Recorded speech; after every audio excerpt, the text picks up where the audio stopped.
ನಮಸ್ಕಾರ, ನೀವು ನೋಡ್ತಾ ಇದ್ದೀರಾ ತೇಜಸ್ ನ್ಯೂಸ್ ಕನ್ನಡ. ನಾನು ನಿಮ್ಮ ಸುಷ್ಮಿತಾ. ಕರ್ನಾಟಕ ರಾಜ್ಯ ದಲಿತ ಸಂಘರ್ಷ ಸಮಿತಿ ವತಿಯಿಂದ ಬೀದರ್ನ ಅಂಬೇಡ್ಕರ್ ವೃತ್ತದ ಬಳಿ ಹಿಂದುತ್ವದ ಹುನ್ನಾರ ಹತ್ತಿಕ್ಕಲು ಜಾತ್ಯತೀತ ರಾಷ್ಟ್ರ ನಿರ್ಮಿಸಲು ಜಿಲ್ಲಾ ಮಟ್ಟದ ಬೃಹತ್ ಸಮಾವೇಶ ಹಮ್ಮಿಕೊಂಡಿದ್ದು, ಸಮಾಜ ಕಲ್ಯಾಣ ಸಚಿವ ಡಾಕ್ಟರ್ ಎಚ್.ಸಿ. ಮಹದೇವಪ್ಪ ಅವರು ಕಾರ್ಯಕ್ರಮ ಉದ್ಘಾಟಿಸಿ ಮಾತನಾಡಿದರು.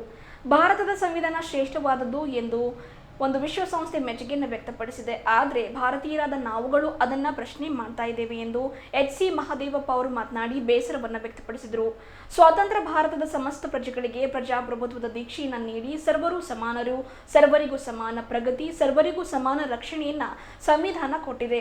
ಈ ನೆಲದಲ್ಲಿ ಇರುವ ಎಲ್ಲಾ ಧರ್ಮಗಳಿಗೆ ಸಮಾನ ಸ್ಥಾನಮಾನ ನೀಡಿದೆ ಎಂದರು. ಇದೇ ಕಾರ್ಯಕ್ರಮದಲ್ಲಿ ಸಂವಿಧಾನ ಜಾಗೃತಿ ಕುರಿತ ವಿದ್ಯಾರ್ಥಿಗಳ ರೂಪಕ ನೃತ್ಯ ಗಮನ ಸೆಳೆಯುವಂತಿತ್ತು.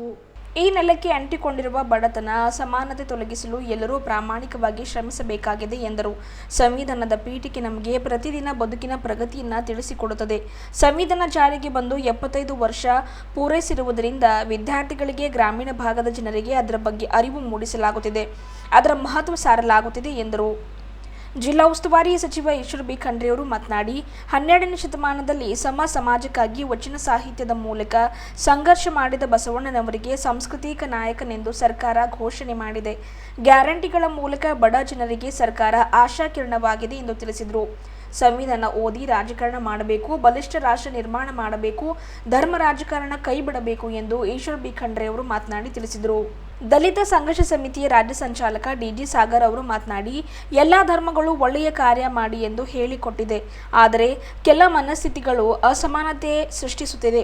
ಸಂವಿಧಾನಬದ್ಧವಾಗಿ ಆಡಳಿತ ನಡೆಸುವವರು ಹಾಗೂ ಪ್ರತಿ ಪ್ರಜೆಗೂ ಆತ್ಮಗೌರವ ಬದುಕು ಕೊಡುವವರಿಗೆ ಪ್ರಜಾಪ್ರತಿನಿಧಿಯಾಗಿ ಆಯ್ಕೆ ಮಾಡಬೇಕು ಎಂದು ಹೇಳಿದರು. ವಿಧಾನ ಪರಿಷತ್ ಸದಸ್ಯ ಅರವಿಂದ್ ಕುಮಾರ್ ಅರಳಿ ಮಾತನಾಡಿ, ಸಬ್ಸಿಡಿಗಾಗಿ ಸಾಲ ತೆಗೆದುಕೊಳ್ಳದೆ ಸ್ವಯಂ ಉದ್ಯೋಗಕ್ಕಾಗಿ ಸರ್ಕಾರ ಕೊಡುವ ಸಾಲ ಪಡೆಯಬೇಕು, ಸಮಾಜದ ಮುಖ್ಯವಾಹಿನಿಗೆ ಬರಬೇಕು ಎಂದರು. ಸಮಿತಿಯ ರಾಜ್ಯ ಸಂಘಟನಾ ಸಂಚಾಲಕ ಮಾರುತಿ ಬೌದ್ಧೆ ಅವರು ಮಾತನಾಡಿ, ಸಂವಿಧಾನ ನಮ್ಮ ರಾಷ್ಟ್ರ ಧರ್ಮವಾಗಿದೆ. ರಾಷ್ಟ್ರ ಧರ್ಮಕ್ಕೆ ಅಪಮಾನ ಮಾಡುವವರು ಈ ದೇಶದ ಪ್ರಜೆಗಳಾಗಿರಲು ಸಾಧ್ಯವಿಲ್ಲ ಎಂದು ತಿಳಿಸಿದರು. ವೇದಿಕೆಯ ಮೇಲೆ ಪ್ರಮುಖರಾದ ಅರುಣ್ ಪಟೇಲ್, ಸುಬ್ಬಣ್ಣ ಕರಕನಹಳ್ಳಿ, ಎಂ.ಎಸ್. ಮನೋಹರ್, ಶಿವರಾಜ್ ತಡಪಳ್ಳಿ, ಸುನೀಲ್ ಕಡ್ಡೆ, ವಿಜಯಕುಮಾರ್ ಸೋನಾರೆ, ದೇವದಾಸ್ ಚಿಮ್ಕೋಡ್, ವೀಣಾ ದೇವದಾಸ್ ಚಿಮ್ಕೋಡ್, ಹರೀಶ್ ಚಕ್ರವರ್ತಿ, ಸುಮಂತ್ ಕಟ್ಟಿಮನಿ, ಅಬ್ದುಲ್ ಮನ್ನಾನ್ ಸೇಠ್, ಬಾಬುರಾವ್ ಹೊನ್ನ, ಅಮೃತರಾವ್ ಚಿಮ್ಕೋಡೆ, ಬಾಬು ಟೈಗರ್, ರಮೇಶ್ ಡಾಕುಳ್ಗಿ, ಕಾಶಿನಾಥ್ ಚಲುವ, ದಿಗಂಬರ್ ಮಡಿವಾಳ, ಗಾಲಿಬ್ ಹಾಶ್ಮಿ, ರಾಜ್ಕುಮಾರ್ ಬನ್ನೇರ್, ಅಭಿ ಕಾಳೆ, ರಾಜ್ಕುಮಾರ್ ವಾಗ್ಮಾರೆ, ಸುಭಾಷ್ ಟೆಲ್ಲಿಕರ್, ಅಶೋಕ್ ಗಾಯಕ್ವಾಡ್ ಸೇರಿದಂತೆ ಇನ್ನಿತರರು ಇದ್ದರು.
ಮಕ್ಕಳಿಗೆ ಸಂವಿಧಾನದ ಕುರಿತು ಬಾಬಾ ಸಾಹೇಬ್ ಅಂಬೇಡ್ಕರ್ ಅವರ ಜಾಗೃತಿಯ ಕುರಿತು ಬಹಳ ಅದ್ಭುತವಾದ ಕಲೆಯನ್ನ ಪ್ರದರ್ಶಿಸಿರ್ತಕ್ಕಂಥ ಈ ಮಕ್ಕಳಿಗೆ ತಮ್ಮೆಲ್ಲ ಜೋರಾದ ಅಭಿಮಾನ ತಪ್ಪಾರೆ ಇರಲಿ ಅಂತ ನೀಡ್ತಲಿದ್ದಾರೆ.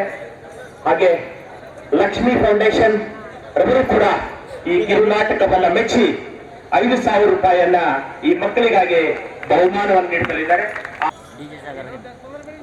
ಬಾಬಾ ಸಾಹೇಬ್ ಅಂಬೇಡ್ಕರ್ ಅವರಿಗೆ ಜೈ ಜೈ. ನಮ್ಮ ರಾಜ್ಯ ಸಂಚಾಲಕರಾದ ಡಿ.ಟಿ. ಪ್ರಾಣೇಶ್ ಅವರು ಮಾತಾಡಬೇಕು, ತಮ್ಮದು ಕಳೆದುಕೊಂಡು ಒಳಗೊಂಡಿರತಕ್ಕಂಥ ಬಹುತ್ವದ ಭಾರತದ ನಿರ್ಮಾಣ ಮಾಡತಕ್ಕಂಥ ಪ್ರಮುಖವಾದಂಥ ಕಾರ್ಯಕ್ರಮ. ಈ ಐತಿಹಾಸಿಕವಾದ ಅಂಬೇಡ್ಕರ್ ಸರ್ಕಲ್ನಲ್ಲಿ ನಾನು ಕಳೆದ 40 ವರ್ಷಗಳಲ್ಲಿ 3-4 ಸಾರಿ ಕಾರ್ಯಕ್ರಮಗಳಲ್ಲಿ ಭಾಗವಹಿಸಿದ್ದೇನೆ. ಅದರಲ್ಲಿ ಪ್ರಮುಖವಾಗಿರೋದು ಮೀಸಲಾತಿ ವಿಷಯಕ್ಕೆ ಸಂಬಂಧಪಟ್ಟದ್ದು.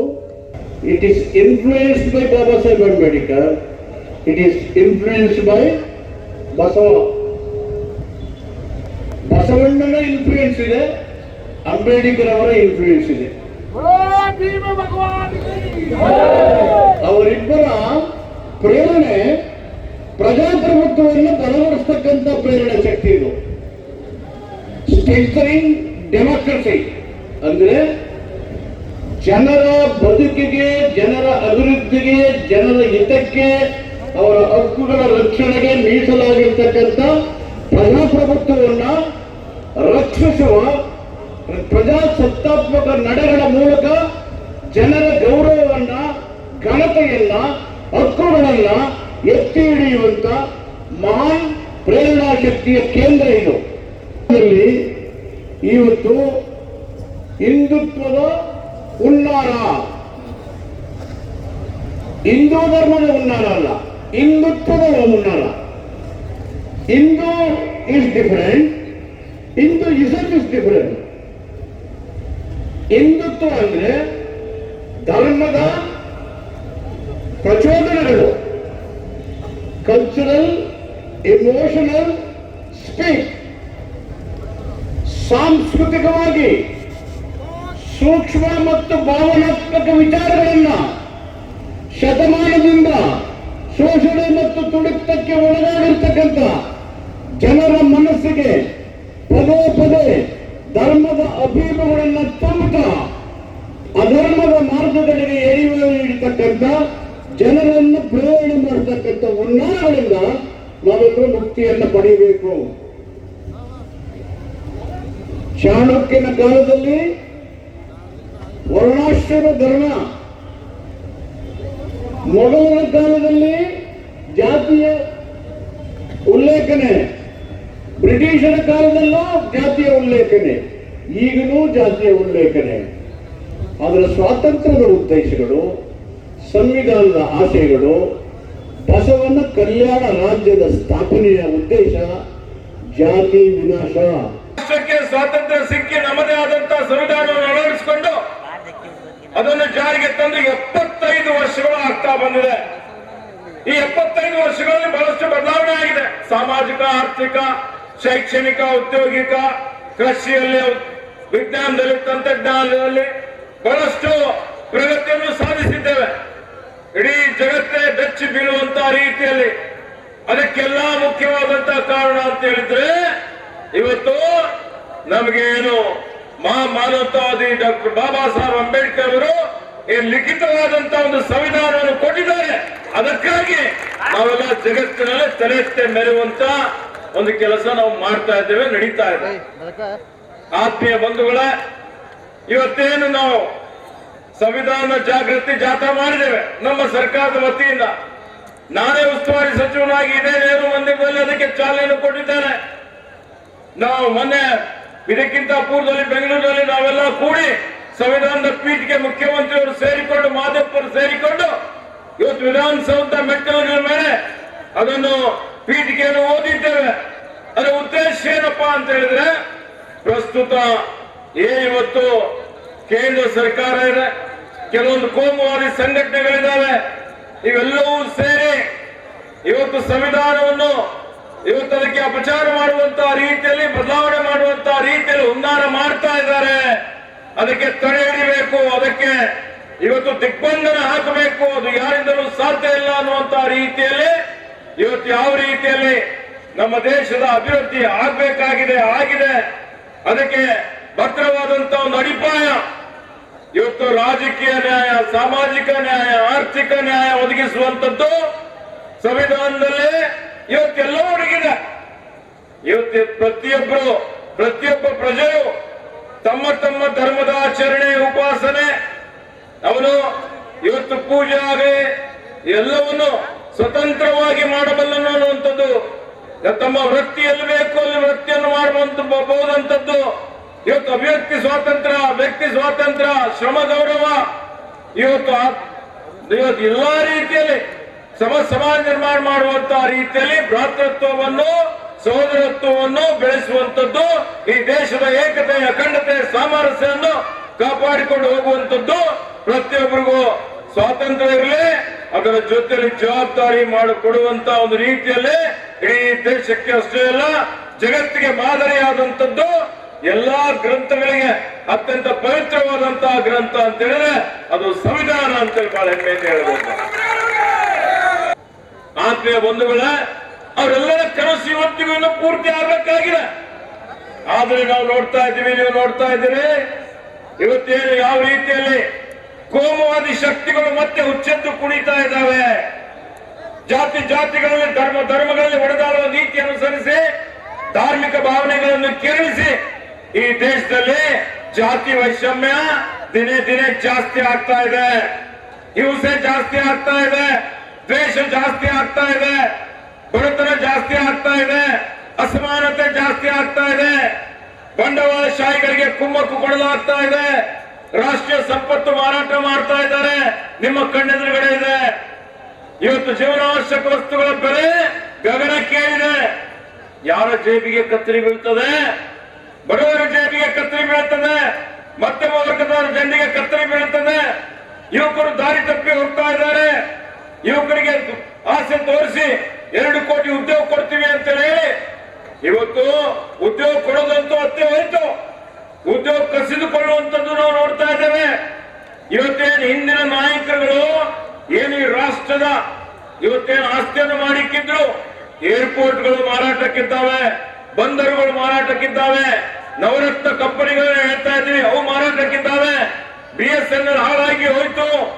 ಈ ರೀತಿಯಲ್ಲಿ ಜಾಗತೀಕರಣ, ಖಾಸಗೀಕರಣದ ಹೆಸರು ಮೇಲೆ ಏನ್ ನಡೀತಾ ಇದೆ, ಇದರಿಂದ ಯಾರಿಗೆ ಹಾನಿ ಆಗ್ತದೆ? ಇದರಿಂದ ಶೋಷಿತರಿಗೆ, ಬಡವರಿಗೆ, ಮಧ್ಯಮ ವರ್ಗದವರಿಗೆ ಯಾರಿಗೆ ಇವತ್ತು ಉದ್ಯೋಗ ಸಿಗೋದಿಲ್ಲ. ಕೆಲವು ಪಟ್ಟಭದ್ರ ಹಿತಾಸಕ್ತಿಗಳಲ್ಲಿ ಇವತ್ತು ಅಧಿಕಾರ ಹೋಗ್ತದೆ, ಇವತ್ತು ಸಂಪತ್ತು ಹೋಗ್ತದೆ, ಅದರಿಂದ ಅಸಮಾನತೆ ಜಾಸ್ತಿ ಆಗ್ತದೆ. ನಾವು ಅರ್ಥ ಮಾಡಿಕೊಳ್ಬೇಕಾಗ್ತದೆ. ಇವತ್ತಿಗೂ ಕರ್ನಾಟಕದಲ್ಲಿ ನಮ್ಮ ಸರ್ಕಾರ, ಕಾಂಗ್ರೆಸ್ ಸರ್ಕಾರ ನುಡಿದಂತೆ ನಡೆದಿದ್ದೇವೆ, ಕೊಟ್ಟ ಭರವಸೆಗಳನ್ನು ಈಡೇರಿಸಿದ್ದೇವೆ, ಎಲ್ಲಾ ಗ್ಯಾರಂಟಿಗಳನ್ನು ಅನುಷ್ಠಾನಕ್ಕೆ ತಂದಿದ್ದೇವೆ. ಎಲ್ಲಾ ಜಾತಿ, ಎಲ್ಲಾ ಭಾಷೆ, ಎಲ್ಲಾ ಧರ್ಮೀಯ ಜನರನ್ನು ಒಳಗೊಂಡು ಎಲ್ಲರ ಅಭಿವೃದ್ಧಿಗಾಗಿ ಮಾನ್ಯ ಸಿದ್ದರಾಮಯ್ಯನವರು ನಾವೆಲ್ಲರೂ ಸೇರಿ ಕಾರ್ಯಕ್ರಮಗಳನ್ನು ಕೊಟ್ಟಿದ್ದೇವೆ. ಅದನ್ನು ಇವತ್ತು ಯಾವುದೇ ಪರಿಸ್ಥಿತಿಯಲ್ಲಿ ಎಷ್ಟೇ ಕಷ್ಟ ಬಂದ್ರು, ಎಷ್ಟೇ ಅಡೆತಡೆಗಳು ಬಂದ್ರು, ನಮ್ಮ ಜಾತ್ಯತೀತ ವಿಚಾರ ಏನಿದೆ ಅಲ್ಲ ಅದನ್ನು ನಾವು ಮುಂದುವರಿಸಿಕೊಂಡು ಹೋಗ್ತೀವಿ ಅನ್ನುವಂತ ಭರವಸೆಯನ್ನು ನಾನು ಇಲ್ಲಿ ಕೊಡಲಿಕ್ಕೆ ಇಷ್ಟಪಡ್ತೇನೆ. ಆತ್ಮೀಯ ಬಂಧುಗಳೇ, ಇವತ್ತು ನಮ್ಮ ಜಿಲ್ಲಾ ಉಸ್ತುವಾರಿ ಸಚಿವನಾಗಿ ಬೀದರ್ ಜಿಲ್ಲೆಯ ಇವತ್ತು ಉಸ್ತುವಾರಿ ಅರಣ್ಯ ಪರಿಸರ ಇಲಾಖೆ ಸಚಿವನಾಗಿ ತಮ್ಮೆಲ್ಲರಿಗೆ ಹೇಳಿಕೆ ಬಯಸ್ತಾ ಇದ್ದೇನೆ. ನಮ್ಮ ಜಿಲ್ಲೆ ಗಡಿ ಭಾಗದಲ್ಲಿರುವಂತಹ ಜಿಲ್ಲೆ.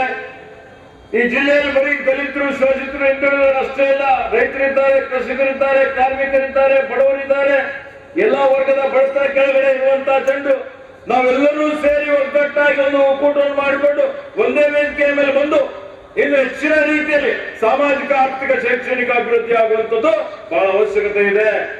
ಹೌದು, ನಮಗೆ ಸಂವಿಧಾನ ಅನುಚ್ಛೇದ 371ರಲ್ಲಿ ತಿದ್ದುಪಡಿ ತಂದು ಇವತ್ತು ನಮಗೆ ವಿಶೇಷ ಸ್ಥಾನಮಾನ ಕೊಡಲಾಗಿದೆ. ಇವತ್ತು ಅದಕ್ಕೆ ನಮ್ಮೆಲ್ಲರ ನೆಚ್ಚಿನ ನಾಯಕರಾದಂತಹ ಮಲ್ಲಿಕಾರ್ಜುನ್ ಖರ್ಗೆಜಿಯವರು ಬಹಳಷ್ಟು ಶ್ರಮ ಮಾಡಿದ್ದಾರೆ, ದೊಡ್ಡ ಮಟ್ಟದ ಕೊಡುಗೆಯನ್ನು ಕೊಟ್ಟಿದ್ದಾರೆ, ಸ್ಮರಿಸಬೇಕಾಗ್ತದೆ. ಅದರ ರೀತಿಯಲ್ಲಿ ಅದನ್ನು ಇನ್ನೂ ಪರಿಣಾಮಕಾರಿಯಾಗಿ ನಾನು ಮಾದೇವಪ್ಪರಿಗೆ ಹೇಳಬೇಕು ಅಂದಿದ್ದೆ. ಇವತ್ತಿಗೂ ನಮ್ಮ ಭಾಗಕ್ಕೆ ಬಹಳ ಪ್ರಾದೇಶಿಕ ಅಸಮತೋಲನ ಇದೆ. ಸಚಿವ ಸಂಪುಟದಲ್ಲಿದ್ದು ನಾನು ನೋಡ್ತಾ ಇದ್ದೇನೆ. ಈ ಪ್ರಾದೇಶಿಕ ಅಸಮತೋಲನ ನಿವಾರಣೆ ಮಾಡಲಿಕ್ಕೆ ಪಕ್ಷಾತೀತವಾಗಿ ಜಾತ್ಯತೀತವಾಗಿ ಒಂದಾಗಿ ನಮ್ಮ ಜನರ ಉದ್ಧಾರಕ್ಕಾಗಿ ಮೊದಲು ಬೀದರ್ ಅನ್ನುವಂತಹ ರೀತಿಯಲ್ಲಿ ಈ ಭಾಗಕ್ಕಾಗಿ ನಾವೆಲ್ಲರೂ ಇನ್ನೂ ಸಂಘಟನೆ ಮಾಡುವಂಥದ್ದು, ಸಂಘರ್ಷ ಮಾಡುವಂತ ಇನ್ನು ಸಮಯ ಇದೆ ಅನ್ನುವಂತ ಮಾತನ್ನು ಹೇಳಿಕೆ ಬಯಸ್ತಾ ಇದ್ದೇನೆ. ಈ ಭಾಗದಲ್ಲಿ ಇನ್ನೂ ಜನರಿಗೆ ಅವರಿಗೆ ಉದ್ಧಾರ ಮಾಡುವಂಥದ್ದು, ಅವರ ತಲಾದಾಯ ಹೆಚ್ಚಿಗೆ ಮಾಡುವಂಥದ್ದು, ಯುವಕರಿಗೆ ಉದ್ಯೋಗ ಕೊಡುವಂಥದ್ದು, ರೈತರಿಗೆ ನೀರಾವರಿ ಯೋಜನೆಗಳು ಮಾಡುವಂಥದ್ದು, ಶಿಕ್ಷಣದಲ್ಲಿ, ಆರೋಗ್ಯದಲ್ಲಿ, ಕೌಶಲ್ಯ ತರಬೇತಿಯಲ್ಲಿ ಹೆಚ್ಚಿನ ರೀತಿಯಲ್ಲಿ ಅವರಿಗೆ ಇವತ್ತು ನಾವು ಫೋಕಸ್ ಮಾಡುವಂಥದ್ದು, ಬಡತನಕ್ಕಿಂತ ಕೆಳಗಡೆ ಇದ್ದಂಥವ್ರು ಮೇಲೆತ್ತುವಂಥದ್ದು, ಸಾಮಾಜಿಕ ಭದ್ರತಾ ಯೋಜನೆಯನ್ನು ಅವ್ರ ಮನೆತನ ಮೂಡಿಸುವಂಥದ್ದು, ದಲಿತರಿಗೆ, ಶೋಷಿತರಿಗೆ, ಮಹಿಳೆಯರಿಗೆ ಇನ್ನು ಹೆಚ್ಚಿನ ಕಾರ್ಯಕ್ರಮಗಳನ್ನು ವೈಯಕ್ತಿಕವಾಗಿ ಕೊಟ್ಟು ಅವರನ್ನು ಆರ್ಥಿಕವಾಗಿ ಸದೃಢ ಮಾಡುವಂತಹ ಕೆಲಸ ಇವತ್ತು ಮಾಡುವಂಥದ್ದು ಬಹಳ ಅವಶ್ಯಕತೆ ಇದೆ. ಆ ನಿಟ್ಟಿನಲ್ಲಿ ನಾವೇನು ಮಾಡ್ತಾ ಇದ್ದೇವೆ ಅದಕ್ಕೆ ನಾವೆಲ್ಲರೂ ಸೇರಿ ಒಗ್ಗಟ್ಟಾಗಿ ಅದನ್ನು ಕಾರ್ಯಗತ ಮಾಡುವಂತಹ ರೀತಿಯಲ್ಲಿ ಪ್ರಾಮಾಣಿಕವಾದಂತಹ ಪ್ರಯತ್ನ ಮಾಡೋಣ. ನೀವೆಲ್ಲರೂ ನಮ್ಮ ಜೊತೆಯಲ್ಲಿ ಕೈ ಜೋಡಿಸಬೇಕು ಅನ್ನುವಂತ ಒಂದು ವಿನಂತಿಯನ್ನು ಮಾಡ್ತಾ ಇದ್ದೇನೆ.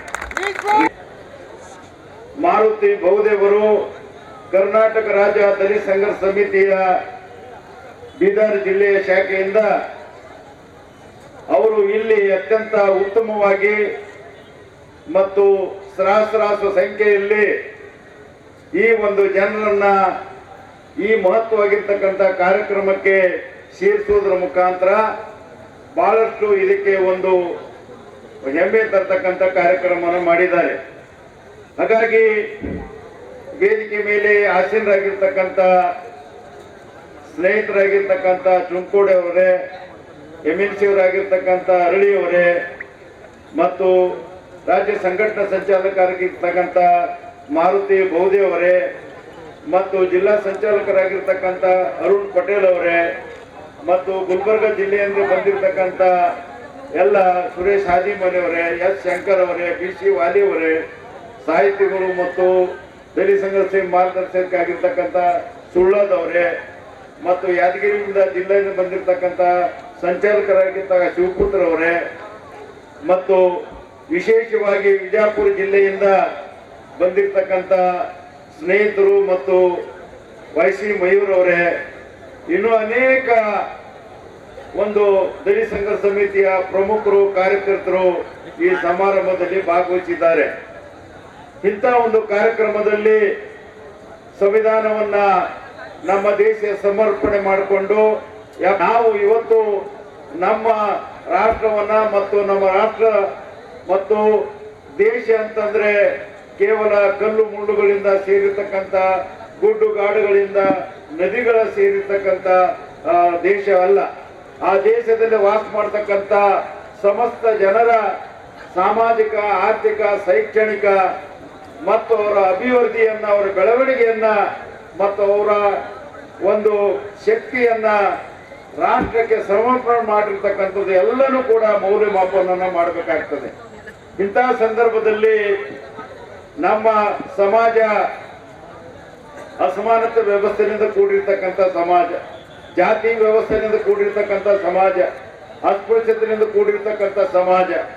ಈ ಸಮಾಜದಲ್ಲಿ ಬಹುತೇಕವಾಗಿ ಹಿಂದುತ್ವ ಹುನ್ನಾರ ಅಂತಕ್ಕಂಥದ್ದು ಒಂದು ಹಿಂದೂ ಚಾತುರ್ವರ್ಣಕ್ಕೆ ಕುತಂತ್ರಕ್ಕೆ ಒಳಗಾಗಿ 4 ವರ್ಣಗಳೇನಿವೆ, ಆ 4 ವರ್ಣಗಳು ಪ್ರಮುಖವಾಗಿ ಅಸ್ಪೃಶ್ಯರನ್ನ ಮತ್ತು ಹಿಂದುಳಿದವರನ್ನ ಹೊರಗಡೆ ಇರ್ತಕ್ಕಂಥದ್ದು, ನಾವೇ ಶ್ರೇಷ್ಠ ಅಂತಕ್ಕಂಥದ್ದು ಪ್ರತಿಪಾದನೆ ಮಾಡ್ತಕ್ಕಂಥದ್ದು ಮತ್ತು ಧರ್ಮ ನಿರಪೇಕ್ಷ ಇರ್ತಕ್ಕಂಥದ್ದು ಕುಡಿದಾಕ್ತಕ್ಕಂಥದ್ದು ಮತ್ತು ವಿಶೇಷವಾಗಿ ಏನು ಹಿಂದೂ ಧರ್ಮ ಬೇರೆನೆ, ಹಿಂದೂ ಬೇರೆನೆ, ಹಿಂದುತ್ವ ಅಂತಕ್ಕಂಥದ್ದು ಬೇರೆನೆ.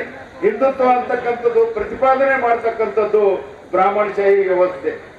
ಅದು ಸಮಾಜದಲ್ಲಿ ಮೇಲು ಕೀಳುಮೆಯನ್ನ, ಸಮಾಜದಲ್ಲಿ ಮೇಲು ಕೀಳು ಸ್ಥಾಪನೆ ಮಾಡ್ತಕ್ಕಂಥ ಒಂದು ವ್ಯವಸ್ಥೆ, ಸಮಾಜದಲ್ಲಿ ವರ್ಣಾಶ್ರಮ ಹೊಂದಿರತಕ್ಕಂಥ ಒಂದು ವ್ಯವಸ್ಥೆ, ಸಮಾಜದಲ್ಲಿ ಪ್ರತಿಭೆಗಳನ್ನ ಹೊಸಗಾಗಿರ್ತಕ್ಕಂಥ ಒಂದು ಮಹಾ ದೊಡ್ಡದಾಗಿರ್ತಕ್ಕಂಥ ಕಂದಕ, ಇವೆಲ್ಲವೂ ಕೂಡ ಇವತ್ತು ಮತ್ತೆ ತಮ್ಮ ನಾಲಿಗೆಗಳನ್ನ ಮತ್ತೆ ತಮ್ಮ ಕೈಗಳನ್ನ ಚಾಚುವುದರ ಮುಖಾಂತರ ಸಂವಿಧಾನ ಜಾರಿಗೆ ಬಂದು 75 ವರ್ಷಗಳಾಗಿರ್ತಕ್ಕಂಥ ಸಂದರ್ಭದಲ್ಲಿ ಕೂಡ ನಾವು ಪ್ರಜಾಪ್ರಭುತ್ವ ಮತ್ತು ಜಾತ್ಯತೀತ ಅಂತೇಳಿ ಒಪ್ಪಿಕೊಂಡು ಇವತ್ತು 75 ವರ್ಷಗಳ ಸಂದರ್ಭದಲ್ಲಿ ಕೂಡ ಮತ್ತೆ ಜಾತಿ ವ್ಯವಸ್ಥೆಯನ್ನ ಜೀವಂತ ಆಗಿರ್ತಕ್ಕಂಥದ್ದು, ಅಸ್ಪೃಶ್ಯತೆಯನ್ನ ಜೀವಂತ ಆಗಿರ್ತಕ್ಕಂಥದ್ದು, ಜೀತ್ ಪದ್ಧತಿಯನ್ನ ಜೀವಂತ ಆಗಿರ್ತಕ್ಕಂಥದ್ದು, ಮತ್ತೆ ಅಸಮಾನತಾ ವ್ಯವಸ್ಥೆಯನ್ನ ಗಟ್ಟಿಯಾಗಿ ಮಾಡ್ತಕ್ಕಂಥದ್ದು, ಮತ್ತೆ ಮೊದಲಿನ ಸ್ಥಿತಿಗೆ ತರ್ತಕ್ಕಂಥ ಒಂದು ವ್ಯವಸ್ಥೆಯನ್ನ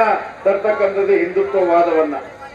ಇದು ಬಹುತೇಕವಾಗಿ ಹಿಂದುತ್ವ ಅಂತಕ್ಕಂಥದ್ದನ್ನ ಇವತ್ತು ಬಹಳಷ್ಟು RSS ಮತ್ತು ಅದರದ ಮುಖವಾಣಿಯಾಗಿರ್ತಕ್ಕಂಥ ಬಿಜೆಪಿ ಪಕ್ಷವನ್ನ ಮತ್ತೆ ಇಂಡಿಯಾ ದೇಶದಲ್ಲಿ ಪುನರ್ ಸ್ಥಾಪನೆ ಮಾಡಲಿಕ್ಕೆ ಹೊರಟಿರ್ತಕ್ಕಂಥದ್ದು. ಏನು ಪುನರ್ ಸ್ಥಾಪನೆ?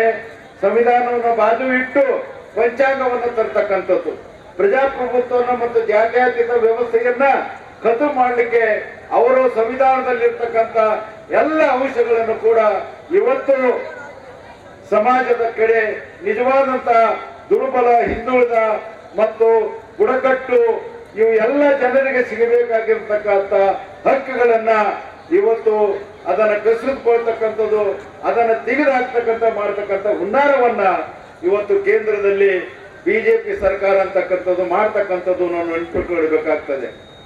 2014ರಲ್ಲಿ ಕೇಂದ್ರದಲ್ಲಿ ಬಂದಿರತಕ್ಕಂಥ ಬಿಜೆಪಿ ಸರ್ಕಾರ, ಮೋದಿಜಿಯವರ ನೇತೃತ್ವದಲ್ಲಿ ಇರ್ತಕ್ಕಂಥ ಸರ್ಕಾರ ನಮ್ಮ ದೇಶಕ್ಕೆ ಅತ್ಯಂತ ಒಂದು ದೇಶ ಸಮಸ್ಯೆಯಾಗಿ ಕಾಡ್ತಕ್ಕಂಥದ್ದು ಯುವಕರ ಒಂದು ನಿರುದ್ಯೋಗ ಸಮಸ್ಯೆ. ಈ ನಿರುದ್ಯೋಗ ಸಮಸ್ಯೆಯನ್ನ ಬಹುತೇಕವಾಗಿ ಅದು ಕೊನೆಗಾಣಿಸಬೇಕು ಅಂತಕ್ಕಂಥ ಮಹತ್ವ ಹೆಬ್ಬಾರಿಕೆಯನ್ನು ಇಟ್ಕೊಳ್ಳೋದ್ರ ಮುಖಾಂತರ ನಾವು ಇವತ್ತು ಏನ್ ಮಾಡ್ತಾ ಇದ್ದೀವಿ ಅಂತಂದ್ರೆ, ಒಂದು ವರ್ಷಕ್ಕೆ 2 ಕೋಟಿ ಜನರನ್ನ ಜಾತ್ಯತೀತವಾಗಿರ್ತಕ್ಕಂಥ ಒಂದು ರಾಷ್ಟ್ರವನ್ನ, ಒಂದು ಸಮಾಜವನ್ನ ಕಟ್ಟಲಿಕ್ಕೆ ಇವತ್ತು ನಾವೆಲ್ಲರೂ ಸನ್ನದ್ಧರಾಗಬೇಕಾಗಿರ್ತಕ್ಕಂಥ ವಿಚಾರಕ್ಕೋಸ್ಕರ ಈ ಒಂದು ಸಮಾವೇಶವನ್ನ ಏನು ಇಟ್ಟಿರ್ತಕ್ಕಂಥದ್ದು ಅತ್ಯಂತ ಮಹತ್ವವಾಗಿರ್ತಕ್ಕಂಥ ಒಂದು ಕೆಲಸವನ್ನ ಇವತ್ತು ನಡೆದಿದೆ. ಇದು ರಾಜ್ಯ ಮಟ್ಟದಲ್ಲಿ ಕೂಡ ಮಲ್ಲಿಕಾರ್ಜುನ ಖರ್ಗೆ ಅವರು ಒಂದು ಟೈಮ್ ಕೊಟ್ಟದಾದ್ರೂ ಕೂಡ ಇದು ರಾಜ್ಯ ಮಟ್ಟದಲ್ಲಿ ನಡೆಯಬೇಕಾಗಿತ್ತು ಕಾರ್ಯಕ್ರಮವನ್ನ. ಅವರಿಗೆ ಸಮಯದ ಅಭಾವ, ಎಲೆಕ್ಷನ್ಸ್ ಮೈ ಮೇಲೆ ಬಂದಿರೋದ್ರಿಂದ ಅವರಿಗೆ ನಾವು 1 ತಿಂಗಳ ಟೈಮ್ ಅನ್ನ ಕಾಯ್ದೀವಿ, ಅದು ಬರ್ಲಿಕ್ಕೆ ಅವ್ರಿಗೆ ಸಾಧ್ಯ ಆಗ್ಲಿಲ್ಲ.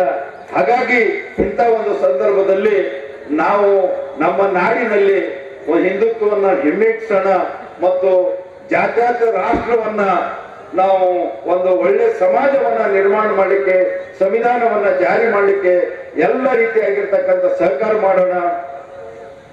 Doctor SC. ಮಾದೇವಪ್ಪನವರು ಸಮಾಜದಲ್ಲಿ ಸಮಾಜ ಕಲ್ಯಾಣ ಸಚಿವರಾಗಿ ಅವರು ಸುಮಾರು 83ರಿಂದ ಸುಮಾರು ಶಾಸಕರಾಗಿ 4 ಬಾರಿ ಸಚಿವರಾಗಿ ಅವರು ಇವತ್ತು ಸಮಾಜ ಕಲ್ಯಾಣ ಸಚಿವರಾಗಿ ಸಂವಿಧಾನ ಜಾರಿಗೆ ಬಂದಿರತಕ್ಕಂಥ 75 ವರ್ಷಗಳಲ್ಲಿ ಅತ್ಯಂತ ಒಂದು ಪರಿಣಾಮಕಾರಿಯಾಗಿ ಮಹತ್ವಪೂರ್ಣವಾಗಿ ಅವರು ಸಿದ್ದರಾಮಯ್ಯ ನೇತೃತ್ವದಲ್ಲಿ ಅವರ ಸರ್ಕಾರದಲ್ಲಿ ಸಮಾಜ ಕಲ್ಯಾಣ ಸಚಿವರಾಗಿ ಮುಂಚೂಣಿಯಲ್ಲಿ ನಿಂತು ಇಡೀ 5,000 ಗ್ರಾಮ ಪಂಚಾಯಿತಿಗಳಿಗೆ ಈ ಒಂದು ಸಂವಿಧಾನದ ಜಾಗೃತಿ ಜಾಥಾವನ್ನ ವಿಚಾರವನ್ನು ಮುಟ್ಟಿಸಿ ಮತ್ತೆ ಕೊನೆಗೆ 24-25ರಂದು ಅತ್ಯಂತ ಬಹಳಷ್ಟು ಏನಂತಂದ್ರೆ ಒಂದು ಮೆರೆಗೆ ತರ್ತಕ್ಕಂಥ ನ್ಯಾಷನಲ್, ಇಂಟರ್ನ್ಯಾಷನಲ್ ಮತ್ತು ರಾಜ್ಯದ ಸಹಸ್ರಾರು ಜನರು ಸೇರೋದ್ರ ಮುಖಾಂತರ ಸುಮಾರು 20 ಗೋಷ್ಠಿಗಳನ್ನು ಇಡೋದ್ರ ಮುಖಾಂತರ ಬಾಬಾ ಸಾಹೇಬ್ ಅಂಬೇಡ್ಕರ್ ಅವರು ವಿವಿಧ ಕ್ಷೇತ್ರಗಳ ಮೇಲೆ ಮಾಡಿರ್ತಕ್ಕಂಥ ಅವರ ಭಾಷಣಗಳನ್ನ, ಅವರ ವಿಚಾರಗಳನ್ನ ಎಲ್ಲರೂ ಕೂಡ ಮಂಥನ ಮಾಡೋದ್ರ ಮುಖಾಂತರ ಸಮಾಜಕ್ಕೆ ಒಂದು ತಿಳಿಸ್ಕೊಟ್ಟಿರ್ತಕ್ಕಂಥ ಕರ್ನಾಟಕದ ಸರ್ಕಾರಗಳಲ್ಲಿ ಅತ್ಯಂತ ಮೊದಲನೇ ವ್ಯಕ್ತಿ ಅಂತಂದ್ರೆ ಡಾಕ್ಟರ್ ಎಸ್.ಸಿ. ಮಾದೇವಪ್ಪರ ಅಂತ ಹೇಳಕ್ ನಾವು ಬಾಳ್ಬಹುದು. ಇಡೀ ದೇಶದಲ್ಲೇ ಸರ್ಕಾರ ಒಂದು ಸಂವಿಧಾನ ಜಾಗೃತಿ ಜಾಥಾ ಮಾಡಿರ್ತಕ್ಕಂಥದ್ದು ಸಿದ್ದರಾಮಯ್ಯ ನೇತೃತ್ವದಲ್ಲಿ ಇರ್ತಕ್ಕಂಥ ಸರ್ಕಾರ. ಅಂತ ಒಂದು ಸಂವಿಧಾನವನ್ನ ಇವತ್ತು ಸಂವಿಧಾನ ಅಂತಂದ್ರೆ ನಾವು ಅಂದ್ರೆ ನಮ್ಮ ಜೀವನ ಅಂದ್ರೆ ಸಂವಿಧಾನ ಅಂತಕ್ಕಂಥ ನೀತಿಯಲ್ಲಿ ಪ್ರತಿಯೊಬ್ಬರನ್ನು ಪ್ರಾಕ್ಟಿಕಲ್ ಆಗಿ ಇವತ್ತು ಸಾರಬೇಕಾಗಿದೆ. ಸಂವಿಧಾನ ಇಲ್ಲದೆ ಹೋದ್ರೆ ಬಹುತೇಕವಾಗಿ ಈ ಒಂದು ಮುಂದೆ ಬರ್ತಕ್ಕಂಥ ಚುನಾವಣೆಗಳಲ್ಲಿ ನಾವು ಏನಾದರೂ ಸ್ವಲ್ಪ ಏನಂತ ಜಾಗೃತಿ ತಪ್ಪುದಾದ್ರೆ ಬಹುತೇಕವಾಗಿ ನಮ್ಮ ಎಲ್ಲಾ ರೀತಿಯಾಗಿ ದಾಪುಗಾಲಿ ಇಟ್ಟು ಅವ್ರು ಏನಾದ್ರೂ 360 ಬಂದದಾದ್ರೆ ವಿಧಾನಸಭೆಗಳು ಚುನಾವಣೆಗಳು ನಡೆಯಲ್ಲ, ವಿಧಾನ ಪರಿಷತ್ ಚುನಾವಣೆಗಳು ನಡೆಯಲ್ಲ, ಡೆಮೋಕ್ರಸಿ ಇರಲ್ಲ, ಯಾರಿಗೂ ಕೂಡ ಲೋಕ ಕಲ್ಯಾಣ ಅಂತಕ್ಕಂಥ ಕೆಲಸಗಳು ಇರಲ್ಲ, ಯಾರಿಗೂ ಕೂಡ ನೀರು ಬೇಕು ಅಂತ ಕೇಳೋರು ಇರೋದಿಲ್ಲ, ಯಾರಿಗೂ ಕೂಡ ಅನ್ಯಾಯ ಆಗಿದೆ ಅಂತ ಹೇಳಿ ಯಾರು ಕೇಳೋರು ಕೂಡ ಇರೋದಿಲ್ಲ. ಇಂತಹ ಕಠಿಣ ದಿನಗಳು ಇವತ್ತ ನಮ್ಮ ಬಾಗಿಲು ಬಂದು ಬಡಿತಕ್ಕಂಥದ್ದಿದೆ. ಅದಕ್ಕೆ ದಯಮಾಡಿ ಎಲ್ಲರಿಗೂ ಕೂಡ ಈ ಸಂದರ್ಭದಲ್ಲಿ ನಾವು ಕೈ ಮುಗಿದು ಕೇಳ್ಕೊಳ್ತದಂತಂದ್ರೆ ತಮ್ಮ ಓಟನ್ನ ನೆಗ್ಲೆಕ್ಟ್ ಮಾಡಬೇಡಿ. ಒಳ್ಳೆ ಜಾತ್ಯತೀತ ಮತ್ತು ಸೆಕ್ಯುಲರಿಸಂ ಮತ್ತು ಸಂವಿಧಾನವನ್ನು ಕಾಪಾಡ್ತಕ್ಕಂಥ, ಗೌರವಿಸ್ತಕ್ಕಂಥ, ಪ್ರಜಾಪ್ರಭುತ್ವ ವ್ಯವಸ್ಥೆಯನ್ನು ಉಳಿಸ್ತಕ್ಕಂಥ ಪಕ್ಷಗಳಾಗಿರ್ತಕ್ಕಂಥ ರಾಷ್ಟ್ರೀಯ ಮಟ್ಟದ ಪಕ್ಷ ಕಾಂಗ್ರೆಸ್ ಆಗ್ಬೋದು ಅಂತ ಪಕ್ಷಕ್ಕೆ ನಾವು ಆಶೀರ್ವಾದ ಮಾಡೋದ್ರ ಮುಖಾಂತರ ಅತ್ಯಂತ ಕೆಟ್ಟ ಸರ್ಕಾರವನ್ನ ನಾವು ಈಗ ತೊಲಗಿಸಲಿಕ್ಕೆ ಕೇಂದ್ರದಲ್ಲಿ ಪ್ರಾಮಾಣಿಕವಾದಂತ ಪ್ರಯತ್ನವನ್ನ ತಾವೆಲ್ಲ ಈ ಸಪ್ರೆಸ್ ಮಾಡೋಂತ ನಮ್ಮ ಜನರಿಗೆ ಸಪ್ರೆಸ್ ಮಾಡಿ ಇಡುವಂತ ಒಂದು ಕೆಲಸ ಆಗ್ತದೆ. ಅದನ್ನ ಆಗೋಗ್ಬೋದು. ನಾವ್ ಯಾಕೆ ಆ ಇದಕ್ಕೆ ಹೋಗ್ತಾ ಇದ್ದೀವಿ ಅಂದ್ರೆ ನಮ್ಮಲ್ಲಿ ಎಜುಕೇಶನ್ ಕಡಿಮೆ ಆಗ್ತಾ ಇದೆ. ನನಗೆ ತಿಳಿದ ಮಟ್ಟಿಗೆ ಹಿಂದೆ 1995 ತನ ಏನ್ ಗ್ರಾಫ್ ಏರ್ತಾ ಇತ್ತು, ಆ ಗ್ರಾಫ್ ಅದೇ ಮಟ್ಟಿಗೆ ಕೆಳಗಿಳಿತಾ ಇತ್ತು. ಅದಕ್ಕೆ ದಯಮಾಡಿ ನಾನು ನಿಮ್ಮಲ್ಲಿ ಮನವಿ ಮಾಡ್ಕೊತೀನಿ, ಕೈ ಜೋಡಿಸಿ ವಿನಂತಿ ಮಾಡ್ತೀನಿ. ಯಾರೇ ತಾಯಿ ತಂದೆ ಅಣ್ಣ ತಮ್ಮ ಯಾರೇ ಇದ್ರು ಎಷ್ಟೇ ಕಷ್ಟ ಆದ್ರೂ ಕೂಡ ವಿದ್ಯಾಭ್ಯಾಸ ಮಾಡೋದನ್ನ ಬಿಡಬೇಡ್ರಿ, ಮಾಡಿಸೋದು ಬಿಡ್ಬೇಕು ಹೋಗ್ಬೇಡ್ರಿ. ಯಾಕಂದ್ರೆ ವಿದ್ಯಾಭ್ಯಾಸ ಮಾಡಿದಕ್ಕಾಗೆ ಇವತ್ತು ನಮ್ಮ ದೇಶದ ಸಂವಿಧಾನವನ್ನು ಡಾಕ್ಟರ್ ಬಾಬಾ ಸಾಹೇಬ್ ಅಂಬೇಡ್ಕರ್ ಬರೆಯಕ್ಕೆ ಸಾಧ್ಯ ಆಗುತ್ತೆ. ಇಲ್ಲಾಂದ್ರೆ ನಮ್ಮಂಗೆ ಹೆದರಿ, ಯಾರಿಗೂ ಹೆದರಿ ನಮ್ಮ ಮನೆಯಲ್ಲಿ ಕೂಡೋದು, ಬಜಾರ ಹೋಗೋದಿಲ್ಲ, ಏನೋ ಕೆಲಸಕ್ಕೆ ಹೋಗೋದಿಲ್ಲ, ಮನೆ ಕುಂತ್ರ ಈ ಸಂವಿಧಾನ ಬರ್ತಿಲ್ಲ, ಈ ದೇಶ ಇಷ್ಟು ಮುಂದೆ ಹೋಗಕ್ ಸಾಧ್ಯ ಆಗ್ತಿರಲಿಲ್ಲ. ಈ ದೇಶ ಮುಂದೆ ಹೋಗ್ಬೇಕು ಕಾರಣ ಅಂದ್ರೆ ಈ ಸಂವಿಧಾನ ಒಂದೇ ಕಾರಣ. ಅದು ಮನದಲ್ಲಿ ಇಟ್ಕೋಬೇಕು. ಎಲ್ಲಾ ಜಾತಿ ಧರ್ಮಕ್ಕೆ ಒಂದೊಂದು ಗ್ರಂಥಗಳಿದ್ದಾವೆ, ಆದ್ರೆ ಈ ದೇಶಕ್ಕೆ ಒಂದೇ ಒಂದು ಗ್ರಂಥ ಇರೋದು ಸಂವಿಧಾನ. ಅದು ಡಾಕ್ಟರ್ ಬಾಬಾ ಸಾಹೇಬ್ ಅಂಬೇಡ್ಕರ್ ಕೊಟ್ಟಿದಂತ ಒಂದು ಸಂವಿಧಾನ. ಆ ಸಂವಿಧಾನದ ನಾವು ಮೌಲ್ಯ, ಅದಕ್ಕೆ ಒಂದು ಮರ್ಯಾದೆ ಕೊಡ್ಬೇಕಾದ್ರೆ ನಾವೇನು ಮಾಡಬೇಕು ಅನ್ನೋದು ನಾವು ತಿಳ್ಕೊಬೇಕಾಗ್ತದೆ. ಯಾಕಂದ್ರೆ ನಾವು ಓದಿ ಬರೆದಿ ಒಳ್ಳೆ ಒಂದು ಹುದ್ದೆದಾಗಿರೋದು ಅಥವಾ ಶಿಕ್ಷಿತರಾಗಿರೋದ್ರಿಂದ ಮಾತ್ರ ಯಾವುದೇ ಒಂದು ಕೆಟ್ಟ ಪರಿಸ್ಥಿತಿಗೆ ನಾವು ಹೋಗಲ್ಲ. ಯಾವುದೋ ಒಂದು ಕೆಟ್ಟ ಪರಿಸ್ಥಿತಿ ನಮಗೆ ಹೇರಕ್ ಬಂದ್ರೆ ಅದಕ್ಕೆ ನಾವು ತಡೆಯುವಂತ ಒಂದು ಶಕ್ತಿ ನಮ್ಮಲ್ಲಿ ಬರ್ತದೆ. ಯಾಕಂದ್ರೆ ನಮ್ಗೆ ಜ್ಞಾನ ಇರ್ತದೆ. ಆ ಜ್ಞಾನದಿಂದ ಮಾತ್ರ ನಾವು ತಡೆಯಕ್ ಸಾಧ್ಯ. ಯಾವ ಬಡಿಗೆಯಿಂದ ಚೂಡಿ ಸಲವಾರ ಇದರಿಂದ ಏನೂ ಮಾಡಕ್ ಸಾಧ್ಯ ಇಲ್ಲ. ಪೆನ್ನಿನಿಂದ ಮಾತ್ರ ಮಾಡಕ್ ಸಾಧ್ಯ, ಬುದ್ಧಿನಿಂದ ಮಾತ್ರ ಮಾಡಕ್ ಸಾಧ್ಯ. ಆ ಉದ್ದೇಶದಿಂದ ನಾನು ನಿಮ್ಮಲ್ಲಿ ಇನ್ನೊಮ್ಮೆ ನೀವು ಡಾಕ್ಟರ್ ಬಾಬಾ ಸಾಹೇಬ್ ಅಂಬೇಡ್ಕರ್ ಅವರ ಅನ್ಯಾಯಿಗಳಾಗಿದ್ರೆ, ನಿಜವಾಗಿ ಅನ್ಯಾಯಿಗಳಾಗಿದ್ರೆ ನೀವು ಓದು ಬರೋದ ಕಡೆ ಹೆಚ್ಚಿ ಗಮನ ಕೊಡಬೇಕು. ಅದೇ ರೀತಿ ಈ ಸರ್ಕಾರಗಳು, ಕೇಂದ್ರ ಸರ್ಕಾರ ಆಗಲಿ ರಾಜ್ಯ ಸರ್ಕಾರಗಳು ಯಾವ ರೀತಿ ಈ ಯೋಜನೆಗಳು ಬರ್ತವೆ ಆ ಯೋಜನೆಗಳ ಬಗ್ಗೆ ಸದುಪಯೋಗ ಮಾಡ್ಕೊಡ್ಬೇಕು. ನಾನು ನೋಡ್ತಾ ಇದ್ದೀನಿ, ನಾನು ಅಧಿಕಾರಕ್ಕೆ ಬಂದು 6 ವರ್ಷ ಆಗ್ತಾ ಇದೆ. ನನ್ನ ಹತ್ರ ಬಹಳಷ್ಟು ಸಂಘಟನೆ ವಿದ್ಯಾರ್ಥಿಗಳು ಮಕ್ಕಳು ಬಂದ್ರು, ನನಗೆ ಬರೀ ಸಬ್ಸಿಡಿ ಮಾತ್ರ ಕೊಡಂಗ ಅವಕಾಶ ಮಾಡಿಕೊಡು ಸರ್, ನಮ್ಮ ಲೋನ್ ಬೇಡ ಅಂತ ಜನರಿಗೆ ನಾನು ನೇರವಾಗಿ ಹೊರಗೆ ಕಳಿಸೀನಿ. ನಾನು ಯಾರಿಗೂ ಲೋನ್ ಮಾಡಕ್ ಹೋಗಿಲ್ಲ. ಯಾಕಂದ್ರೆ ನಾನು ಹೇಳೋದು ಒಬ್ಬ ವ್ಯಕ್ತಿ ಲೋನ್ ತಗೊಂಡು ಕೆಲಸ ಮಾಡಿದ್ರೆ ಅವ್ನ ಮನೆ ಸರಿಯಾಗಿ ನಡೀತಾವ. ಅವ್ನು ಬೇರೆ ಬೇರೆ ದುಡ್ಡು ಕೇಳೋದ ಅವಶ್ಯಕತೆ ಬೀಳಲ್ಲ, ಬೇರೆ ಕೈ ಚಾಚ ಬೀಳಲ್ಲ. ಅದಕ್ಕೆ ಸ್ವಾಭಿಮಾನ್ಯದಿಂದ ಬದುಕೋದೊಂದು ಕಲಿಬೇಕು ಅನ್ನೋದು ದೃಷ್ಟಿಯಿಂದ ನಾನು ಅಷ್ಟು ನಿಷ್ಠುರವಾಗಿ ಹೇಳ್ತೀನಿ. ಅದಕ್ಕೆ ತಾವು ದಯಮಾಡಿ ಯಾರು ಅದ್ರ ಬಗ್ಗೆ ತಲೆ ಕೆಡಿಸ್ಕೋಬಾರ್ದು, ತಪ್ಪು ತಿಳಿಬಾರ್ದು. ಯಾರ್ಯಾರು ತಪ್ಪು ಅನಿಸಿದ್ರೆ ಅದು ನನಗೆ ಒಂದು ಇದು ಮಾಡ್ಬೇಕು. ಯಾಕಂದ್ರೆ ನಾನು ಹೇಳೋದು ನನ್ನ ಸಮಾಜ ಒಳ್ಳೇದಾಗಲಿ ಅಂತ. ನನ್ನ ಹತ್ರ ಹಲವು ಅಧಿಕಾರಿಗಳು ಬರ್ತಾರೆ, ಯಾವಾಗ ಕರೆದ್ರೆ ಯಾಕಪ್ಪ ಎಷ್ಟು ಲೇಟ್ ಮಾಡಿದೆ ಅಂದ್ರೆ, ಇಲ್ವೇ ನಿಮ್ ಸಂಘಟನೆ ಅವನು ಬಂದಿದ್ದ, ಅವನಿಗೆ ಎಷ್ಟು ದುಡ್ಡು ಕೊಟ್ಟು ಅದಕ್ಕೆ ಸಮಜಾಯಿಸಿ ಎಷ್ಟು ಕೊಟ್ಟ ಅದಕ್ಕೆ ಬಂದ ಬೇಗಂತ ನನಗೆ ಹೇಳ್ತಾರೆ. ಯಾಕಂದ್ರೆ ನೀ ಇಷ್ಟು ಜೋರ ಮಾತಾಡ್ತೀನಿ ಮಗ, ನೀನು ಸಮಾಜದ ನನ್ನ ಬಾಗಿಲಿಗೆ ಬರ್ತಾರಂತ. ಅದು ಆಗ್ಲಕ್ಕ ಅದು ಮರ್ಯಾದೆ ಕಾಯುವಂತ ಕೆಲಸ ಮಾಡಬೇಡ್ರಿ. ದಯಮಾಡಿ ನೀವು ಎಲ್ಲಿದ್ರಿ ಅಲ್ಲಿ ನಿಮ್ಮ ತಾಕತ್ನಿಂದ, ನಿಮ್ಮ ಬುದ್ಧಿವಂತಿಂದ ನೀವು ಕೆಲಸ ಮಾಡ್ಕೊಂತ ಶಕ್ತಿ ನೀವು ಬೆಳೆಸ್ಕೋಬೇಕಂತಂದು ಈ ಸಂದರ್ಭದಲ್ಲಿ ಹೇಳ್ತಾ, ಈ ಸಮಾವೇಶವನ್ನ ಬಹಳ ಅಚ್ಚುಕಟ್ಟಾಗಿ ಆಯೋಜನೆ ಮಾಡಿದ್ದಕ್ಕಾಗಿ ಕರ್ನಾಟಕ ರಾಜ್ಯ ದಲಿತ ಸಂಘರ್ಷ ಸಮಿತಿಯ ಹಿರಿಯರಾದ ಡಿ ಸಾಗರ್ ಅವರಿಗೂ ಹಾಗೂ ಮಾರುತಿ ಬೋಧ ಅವರಿಗೂ ಹಾಗೂ ಅವರ ಸಂಘಟಕರಿಗೂ ಎಲ್ಲರಿಗೂ ನಾನು ಜೈವಿಂಗಳನ್ನು ಸಲ್ಲಿಸುತ್ತಾ ನನ್ನ 2 ಮಂತ್ರ ಸಾಲವು ಮನ್ನವು ಮಾಡಿ ವಿದೇಶ ಸುದ್ದಿ ಆದಾನಿ ಅಂಬಾನಿ ಮಾಡಿದಿರಲ್ಲ. ನೀವು ಎಂತ ಜನನಾಯಕ ದೇಶ ಮಾರಿಬಿಟ್ರಲ್ಲ ನೀವು ಎಂತ ಜನನಾಯಕ ದೇಶ ಮಾರಿಬಿಟ್ರಲ್ಲ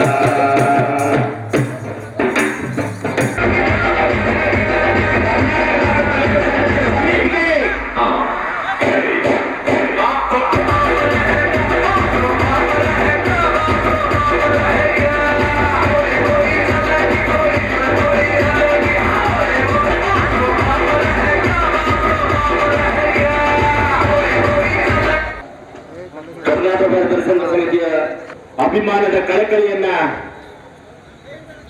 ಕರೆಯನ್ನು ಕೊಟ್ಟಿರ್ತಕ್ಕಂಥ ಸಹೋದರರಾಗಿರ್ತಕ್ಕಂಥ ಮಾರುತಿ ಬೋಧಣ್ಣನವರಿಗೆ ಭೀಮ ವಂದನೆ ಸಲ್ಲಿಸ್ತಾ ಹಾಗೂ ಅರವಿಂದ್ ಹಳ್ಳಿಯವರು ವೇದಿಕೆ ಮೇಲೆ ಈ ಕಾರ್ಯಕ್ರಮ ಯಶಸ್ವಿಗೊಳ್ತಕ್ಕಂಥ ಯಶಸ್ವಿ ಮಾಡಿರಿ. ಈ ಒಂದು ಕಾರ್ಯಕ್ರಮ ಯಶಸ್ವಿ ಮಾಡುವಲ್ಲದೆ ಇವತ್ತು ಮಧ್ಯಾಹ್ನ 2 ಗಂಟೆ 3 ಗಂಟೆಯಿಂದ ತಮ್ಮ ತಮ್ಮ ಹಳ್ಳಿಯಿಂದ ಈ ಒಂದು ಚಿತ್ರಕ್ಕೆ ಆಗಮಿಸಿ ಇಲ್ಲಿಯೂ ಈ ಕಾರ್ಯಕ್ರಮ ಬಂದು ಒಂದು ಯಶಸ್ವಿ ಮಾಡೋದ್ರಾಗಿ ನಾನು ನಿಮ್ಮೆಲ್ಲರೂ ಅಭಿನಂದಿಸ್ತೇನೆ. ಈ ಒಂದು ಸನ್ನಿವೇಶದಲ್ಲಿ ಅನೇಕ ಜನಗಳು ಇವತ್ತ ಹಿಂದುತ್ವ ಹೊಂದಾದ ಬಗ್ಗೆ ಭಾರತ ಪ್ರಜಾಪ್ರಭುತ್ವ ನಿರ್ಮಿಸಲಿಕ್ಕೆ ಸಂವಿಧಾನ ಆಶಯಗಳಿವೆ. ಆ ಆಶಯವನ್ನ ನಾವು ಈಡೇರಿಸಲಿಕ್ಕೆ ಬರುವಂತ ಚುನಾವಣೆಯಲ್ಲಿ ನಮ್ಮ ಯಾರಾದ್ರೂ ನಾವು ಮನಸ್ಸುಟ್ಟಿ ದುಡ್ಡು ಕೊಟ್ಟರೆ ಓಟ್ ಹಾಕಬೇಕು ಅನ್ನೋದನ್ನು ವಿಚಾರಬೇಕು ಅಂತಾರೆ ಅಂತವ್ರು ಕೈ ಬಿಡಬೇಕು. ನಮ್ಮಲ್ಲೆಲ್ಲರೂ ಕೂಡ ಯಾರಾದ್ರೂ ಬಿಡಲಿ ಈ ಒಂದು ಚುನಾವಣೆಯಲ್ಲಿ ಕೋಮುವಾದಿ ನಾವು ಹಿಮ್ಮೆಟ್ಟಿಸ್ಲಕ್ಕ ಕೆಲಸ ಮಾಡಬೇಕಂತ ಮುಖಾಂತರ ಒತ್ತಾಯ ಮಾಡುತ್ತಾ ಈ ಒಂದು ಕಾರ್ಯಕ್ರಮ ಯಶಸ್ವಿ ಮಾಡಕ ದಲಿತ ಸಂಘಟನೆ ಎಲ್ಲಾ ಮುಖಂಡರು ಎಲ್ಲಾ ತಾಲೂಕಿನ ಎಲ್ಲಾ ಜಿಲ್ಲೆಯ ಗ್ರಾಮದ ಹುಬ್ಬಳ್ಳಿ ಶಾಖೆ ಎಲ್ಲಾ ಪದಾಧಿಕಾರಿಗಳು ಈ ಒಂದು ಯಶಸ್ವಿ ಮಾಡಿದ ಕಾರ್ಯಕ್ರಮದ ತಮ್ಮ ಕೂಡ ಎಲ್ಲರಿಗೆ ಅಭಿನಂದಿಸ್ತೀನಿ. ಇನ್ನೂ ಕೂಡ ಜಿಲ್ಲೆಯಲ್ಲಿ ಈ ಗ್ರಾಮದಲ್ಲಿ ನಾವು ಸಂಘಟನೆ ಬಲಪಡಿಸಬೇಕು. ಸಂಘಟನೆಯಲ್ಲಿ ಈ ವಿಚಾರಗಳನ್ನ ಎಲ್ಲ ಗ್ರಾಮ ಮಟ್ಟದಲ್ಲಿ ಮತ್ತೊಮ್ಮೆ ಒಂದು ಮೆಲ್ಕು ಹಾಕ್ಸಂತ ಕೆಲಸ ಮಾಡ್ಬೇಕಂತ ನಿಮ್ಮೆಲ್ಲ ಇನ್ನೊಮ್ಮೆ ನಾನು ವಿಶ್ವಾಸಕ್ಕೆ ಈ ಒಂದು ಕೆಲಸ ನಿಮ್ಮೆಲ್ಲ ಒಂದು ವಜ್ಜೆ ಹಾಕೋ ಮುಖಾಂತರ ಮಾಡ್ತೀನಿ ಅಂತ ಹೇಳಿ ನಾನು ಮಾತಾಡಕ ಈ ಒಂದು ಕಾರ್ಯಕ್ರಮದ ಅವಕಾಶ ಕೊಟ್ಟಂತ ಎಲ್ಲಾ ಸ್ನೇಹಿತರಿಗೆ ನಮ್ಮ ಸಂಘಟನೆಯ ಮುಖಂಡರಿಗೆ ಅಭಿನಂದಿಸಿ ನನ್ನ ಮಾತು